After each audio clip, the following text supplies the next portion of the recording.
कल के टॉपिक को हम आगे कंटिन्यू करते हैं। आज हम कुछ पढ़ेंगे कमेंट्स के बारे में, सिंटैक्स के बारे में, वेरिएबल्स के बारे में और डेटा टाइप के बारे में। ठीक है, तो यहाँ पे सबसे पहले हम देखते हैं कमेंट किसे कहते हैं। तो कमेंट क्या होता है, ये वीडियो वाले कमेंट नहीं है जो आप लोग यूट्यूब में डालते हो या फिर इंस्टाग्राम में डालते हो।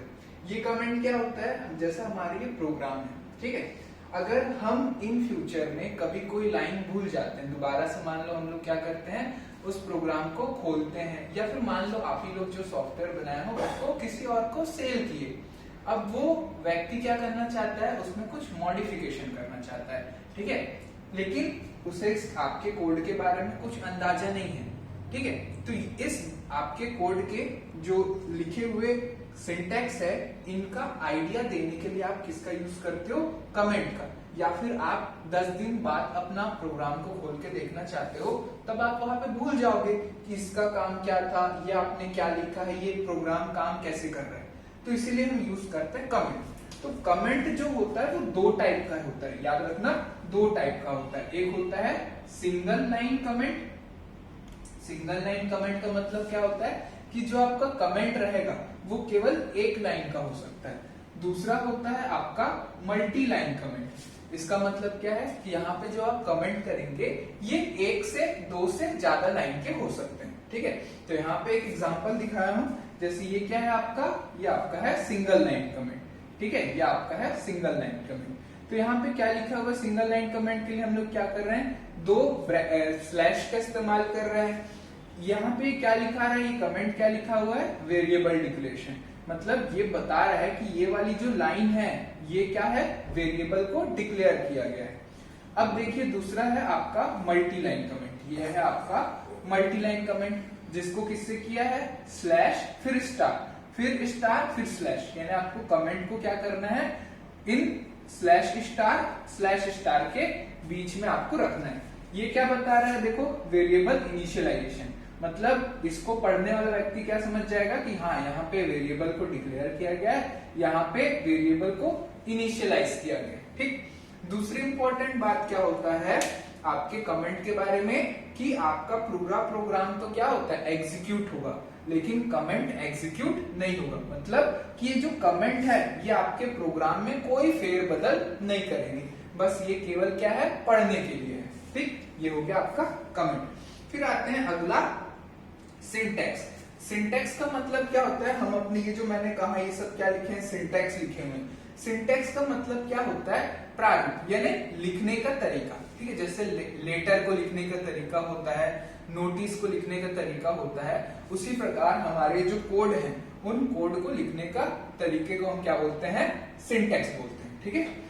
फिर अगला होता है वेरिएबल। अब वेरिएबल क्या होता है, तो हम जैसे अपने प्रोग्राम में कोई इंफॉर्मेशन, डेटा को क्या करना चाहते हैं, स्टोर करना चाहते हैं, ठीक है। हम अपने प्रोग्राम में यूज होने वाले डेटा या इंफॉर्मेशन को कहीं ना कहीं तो स्टोर करके रखेंगे।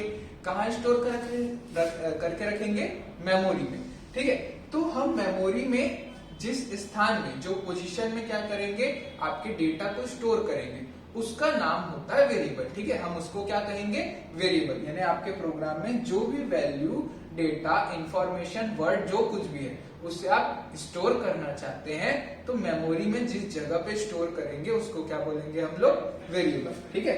तो यहाँ पे देखो मैंने वेरिएबल का सिंटैक्स लिखा है कि वेरिएबल को कैसे डिक्लेयर करते हैं। तो वेरिएबल को कैसे डिक्लेयर करते हैं, डेटा टाइप, ठीक है। अभी डेटा टाइप क्या होता है बताता हूं मैं आपको।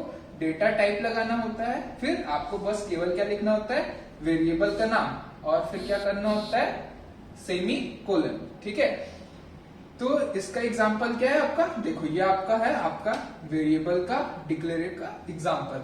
देखो यहाँ पे डेटा टाइप के लिए क्या लिखा हुआ है, इंट डेटा टाइप। फिर वेरिएबल के नेम के रूप में क्या लिखा है, ए, यानी आपने क्या किया कि ए नाम से एक मेमोरी में क्या कर लिया, जगह बना दिया, उसी को हम क्या कहते हैं, वेरिएबल। तो यहाँ पे ए क्या है, आपका वेरिएबल है, ठीक है।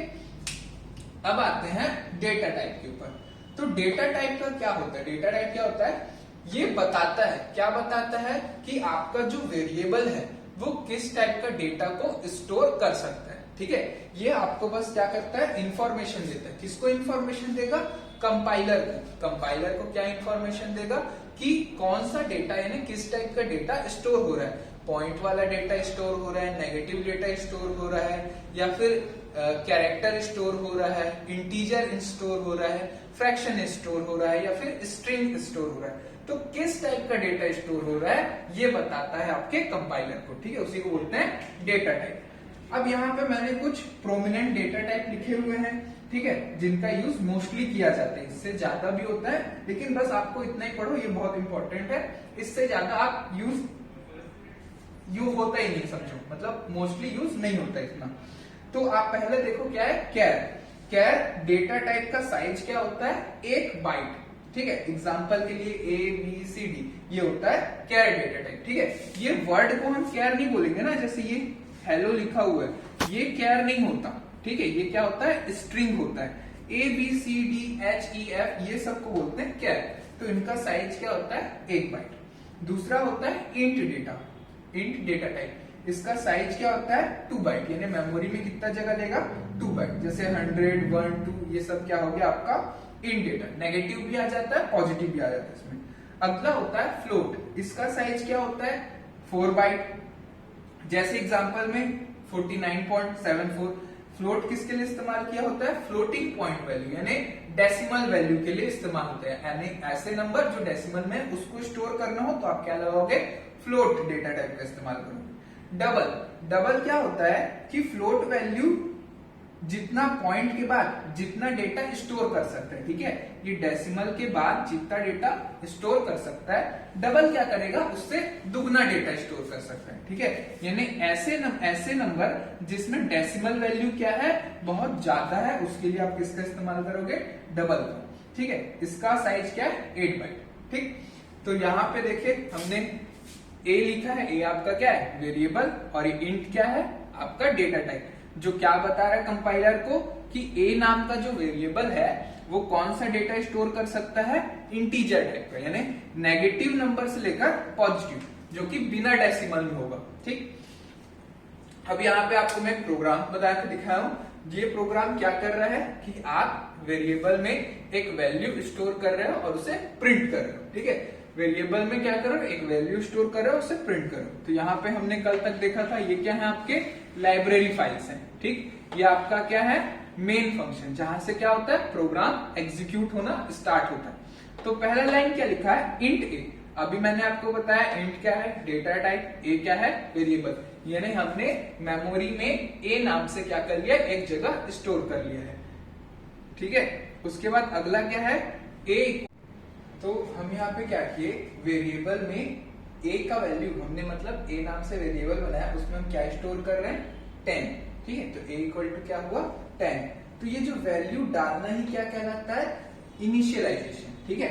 और किसी वेरिएबल को रैम में घोषित करना कहलाता है डिक्लेरेशन, ठीक। अब हम क्या कर रहे हैं कि ए में जो 10 वैल्यू है उसे हम क्या करना चाहते हैं, स्क्रीन में प्रिंट कराना चाहते हैं। तो कल मैंने वीडियो में क्या बताया था कि प्रिंट कराने के लिए हम कौन सा फंक्शन इस्तेमाल करते हैं, सी आउट, ठीक है। ये सी आउट फंक्शन इस्तेमाल किए, डबल इन्वर्टेड कॉमा में हम क्या लिखते हैं कि जो भी हमें डिस्प्ले कराना, तो यहाँ मैंने क्या लिख दिया अपने मन से, वैल्यू ऑफ ए, है ना, कि मैं ए का वैल्यू डिक्लेयर करना चाहता हूँ, इसलिए वैल्यू ऑफ ए। आप चाहे तो और भी कुछ लिख सकते हो, वैल्यू लिख सकते हो या फिर ए लिख सकते हो, कुछ भी लिख सकते हो। डबल इन्वर्टेड कॉमा के अंदर में कोई पाबंदी नहीं, आप कुछ भी लिख सकते हो, ठीक है। तो वैल्यू ऑफ ए। उसके बाद ये जो डबल ग्रेटर देन का जो साइन होता है, इसका काम क्या होता है, ये आउटपुट स्ट्रीम होता है, यानी आउटपुट जो है भेजने का काम करता है। तो ये क्या आउटपुट भेज रहा है, ए का वैल्यू। ए का वैल्यू क्या डाला था हमने, 10। तो क्या लिखा है, वैल्यू ऑफ ए डैश 10। तो देखो आउटपुट में क्या लिखा है, वैल्यू ऑफ ए 10। अब रिटर्न 0, कि हमें मेन फंक्शन से क्या लेना है, तो हम मेन फंक्शन से कुछ नहीं ले रहे हैं, इसलिए क्या रिटर्न करवा रहे हैं, 0। बस ये आपका प्रोग्राम कंप्लीट हो गया।